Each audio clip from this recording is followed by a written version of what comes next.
Hello. ഇന്നലെ രാത്രി തൊട്ട് ഞങ്ങളുടെ മനസ്സിലാകെയുള്ള ഒരു കാര്യം ഗോതമ്പ് പുട്ടും ബീഫ് കറിയും.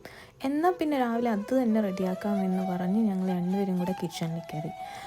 ബീഫ് കറിക്ക് ഞാൻ റെഫറൻസ് എടുത്തേക്കുന്ന വീഡിയോ വേറെ ഒന്നുമല്ല, വില്ലേജ് സ്പൈസസിൻ്റെയാണ്. നമ്മുടെ അങ്കിൾ പറയുന്ന അതേ രീതിയിൽ ഉണ്ടാക്കി കഴിഞ്ഞാൽ ബീഫ് കറി അടിപൊളിയായിരിക്കും.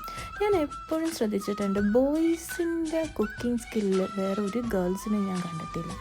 ഇത് ഞാൻ പ്രൗഡ്ഫുള്ളി പറയാനൊരു കാര്യമുണ്ട് കേട്ടോ. ഞാൻ കാനഡയിൽ പോകുമ്പോൾ എനിക്ക് ഒരു കുന്തം ഉണ്ടാക്കാൻ അറിയത്തില്ലായിരുന്നു. പക്ഷേ ഞാൻ പോയതൊരു ബോയ്സ് വീട്ടിലായിരുന്നു, ബോയ്സ് ഭരിക്കുന്ന വീട്ടിൽ. അവിടെ ചെന്ന് കഴിഞ്ഞപ്പോഴേക്കും ക്ലീനിങ്ങിൻ്റെ ABCD തൊട്ട് കുക്കിങ്ങിൻ്റെ ABCD വരെ എന്നെ പഠിപ്പിച്ച ഒരു കാലം ഉണ്ടായിരുന്നു. ഒരു 2021 തൊട്ട് 2023 വരെ അവരെന്നെ ഇങ്ങനെ ട്രെയിൻ ചെയ്യുമായിരുന്നു. അനീറ്റ അത് ശരിയല്ല, അനീറ്റ ഇത് ശരിയല്ല. പക്ഷേ കുറച്ച് കഴിഞ്ഞപ്പോൾ ഞാൻ അവരുടെ ട്രാക്കിലേക്ക് പതിയെ വന്നു.